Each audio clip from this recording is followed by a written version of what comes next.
First நீங்கள் பார்க்குற 20 seconds clipping வந்து போன மாதம் ஜூன் 18 எடுத்ததுங்க. இது எங்கள் வீட்டு கருப்பன். இவன் வந்து பசு தான், ஆனால் கருப்பன் தான் நாங்கள் பேர் வச்சுருக்கோம். எங்கள் அப்பா அப்படி தான் கூப்பிடுவாங்க. இவன் வந்து நம்ம வீட்டுக்கு வந்து ஒரு 18 வருஷம் ஆகுதுங்க. இப்போ வந்து அவன் நேற்று வந்து இறந்துட்டாங்க. ரொம்ப கஷ்டமாக இருந்துச்சு. ஒரு மாதமாக இப்படியே தாங்க உட்காந்தே சாப்பிட்டான், உட்காந்தே தண்ணி குடித்தான், எல்லாமே பண்ணிகிட்டு இருந்தாங்க. அப்புறம் இப்போ பார்க்குறீங்களா 30 செகண்ட்ஸ்க்கு அப்புறம் பார்க்குறீங்களா இந்த வீடியோவில் தான் அவன் நேற்று நைட்டு இறந்துட்டாங்க. இது எங்கள் அம்மா அபிஷேகம் பண்ணுறாங்க.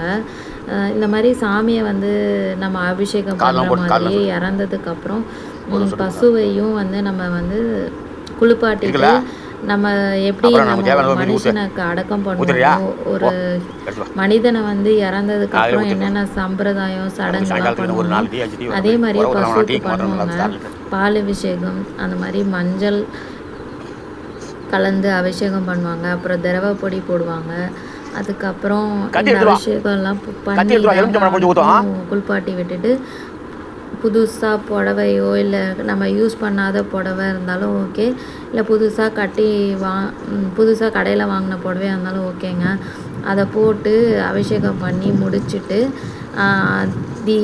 தூபம்லாம் காட்டிட்டு சாமிக்கு படைக்கிற மாதிரி நாங்கள் படைப்போம். படைச்சி முடித்ததுக்கப்புறம் அவனோட பிள்ளைங்க எல்லாரையும் கூட்டிகிட்டு வந்து காட்டணும். அதெல்லாம் அப்பா அவுத்துட்டு வந்து கூட்டிகிட்டு வந்து அதை பார்க்க வைக்கிறதுக்காக பக்கத்துலேயே கட்டி விட்டாங்க. அதெல்லாம் அவங்க எல்லாருமே வந்துட்டு இவனை பார்த்துட்டே இருந்தாங்க. கருப்பனை என்ன பண்ணுறாங்க, இது அவனோட பிள்ளையை தான் கூட்டிகிட்டு வராங்கங்க. வீடியோ எடுக்கிறதுனால உங்களுக்கு தெரியல, இப்போ கட்டி போட்டதுக்கப்புறம் பார்ப்பீங்க. இது தாங்க அவனோட ஃபஸ்ட்டு குழந்த. இங்கே நின்றுட்டு இருந்தான் இல்லைங்களா, 2 கொம்பு பெருசாக வச்சுட்டு. அவன் தாங்க ஃபஸ்ட்டு பொண்ணு. அதுக்கப்புறம் அவன் போட்டது எல்லாமே வந்துட்டு காலக்கண்ணுக்குட்டி தாங்க. பசு போடலை, அதனால் மற்ற காலக்கண்ணுக்குட்டியெல்லாம் விற்றுட்டோம். இப்போ கடைசியாக போட்ட கருப்பு காலக்கண்ணுக்குட்டியும் இவனை தாங்க பார்த்துட்ருப்பாங்க. அதையும் அவங்க கட்டிகிட்ருக்காங்க. இது வயசானவங்க, அவங்க வீடியோ எடுத்ததுனால கிளியராக தெரிலங்க. என்னால் முடிஞ்ச அளவுக்கு அந்த வீடியோ வந்து எப்படி ஜூம் பண்ணி காட்டணுமோ காட்டியிருக்கேன். பாருங்கள், எங்கள் அம்மா வந்து இப்போ பால் அபிஷேகம் பண்ணியிருக்காங்க. அடுத்தது வந்து இந்த மாதிரி அபிஷேகம் நம்ம சாமிக்கு பண்ணுற மாதிரியே பண்ணணுங்க. குளிப்பாட்டிக்கு அப்புறம் அபிஷேகம் பண்ணுவாங்க. அபிஷேகம் பண்ணிவிட்டு ஒரு வீட்டுக்கிட்டேயே நாங்கள் வந்து தோட்டத்தில் தாங்க புதைப்போம். வெளியெல்லாம் கொண்டு போய் தள்ளிலாம் புதைக்க மாட்டோம். எங்கள் வீட்டு தோட்டத்துலேயே வந்து புதைச்சிட்டு புதைச்சதுக்கப்புறமும் நாங்கள் வந்து அமாவாசைக்கு பௌர்ணமிக்கெலாம் வந்து சாமி கும்பிடுவாங்க. அம்மா ஏதாவது பிரசாதம் செஞ்சு, இல்லை எதுவும் செய்ய முடியலனா கூட ஏதாவது பழம் வச்சு விளக்கேற்றி சூடம் ஏற்றி காமிச்சு ஒரு வருஷம் தவசம் நம்ம எப்படி சாமி கும்பிடுவோமோ அதே மாதிரியே கும்பிடுவாங்க. ஒரு வருஷம் கழித்து தான் மாதம் அமாவாசை பௌர்ணமிக்கு கும்பிடுவாங்க. ஒரு வருஷம் ஃபுல்லாக அந்த இடத்துல விளக்கேற்றி வச்சுருவாங்க எங்கள் அம்மா. இவனோட அம்மாங்க, இந்த கருப்பனோட அம்மா வந்து லக்ஷ்மி. அவங்க இறந்தப்போவும் எங்கள் அம்மா ஒரு வருஷம் கொடுத்ததுக்கப்புறம் தான் அமாவாசை பௌர்ணமிக்கு விளக்கேற்றி சக்கரை பொங்கல்லாம் செஞ்சு இவங்கெல்லாம் கொடுப்பாங்க. இவன் தான் ரெடியாக வந்து சாப்பிடுவான். அப்படி இருந்தாங்க. எங்கள் கூட பிறந்த பிறப்பு மாதிரி இருந்துட்டு இப்போ போயிட்டாங்க எங்களை விட்டு. ரொம்ப வருத்தமாக இருக்குங்க. இவன் போனதை பார்த்துட்டு என் பொண்ணு இந்த வீடியோலாம் பார்த்துட்டு அழுதுட்டாங்க. அவன் வந்து கடைசி நிமிஷத்தில் வந்து அவ்வளோ கஷ்டப்படலை. எப்படின்னா மூச்சு வாங்கி அப்படியே இறந்துட்டான். ஆனால் 1 மாதமாக உடம்பு சரியில்லாமல் இருந்தான்.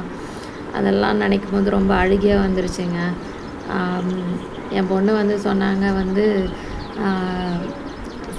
கடவுள் தான் வந்து கருப்பனை கூப்பிட்டுட்டு போயிட்டாங்க. ஐயா கருப்பனே வாருமையான்னு கூப்பிட்டதுனால இவனும் சாமிக்கிட்ட போகிறோம் குஷி அடிச்சுட்டு போயிட்டான் அப்படின்லாம் என் பொண்ணு சொல்லிட்டு இருப்பாங்கங்க. அவங்களுக்கு கனவு எதுவும் வந்திருக்குமான்னு தெரியல. தான் படிக்கிறாங்க.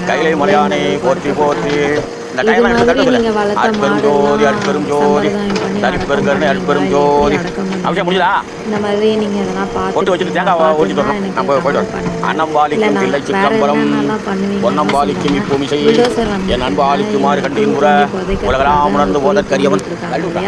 வீட்டுக்கு பக்கத்தில்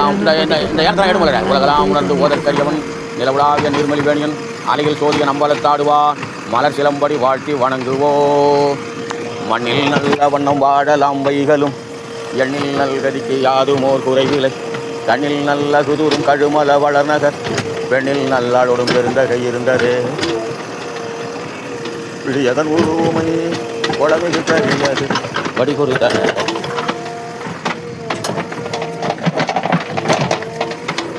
கடி கணபதி மஞ்சனே மணியுமானாய் அதெல்லாம் எடுக்கிறேன் மரகத தருளுமானாய் நெஞ்சுளே புகுந்து நின்று நினைத்தது நிகழ்வினானே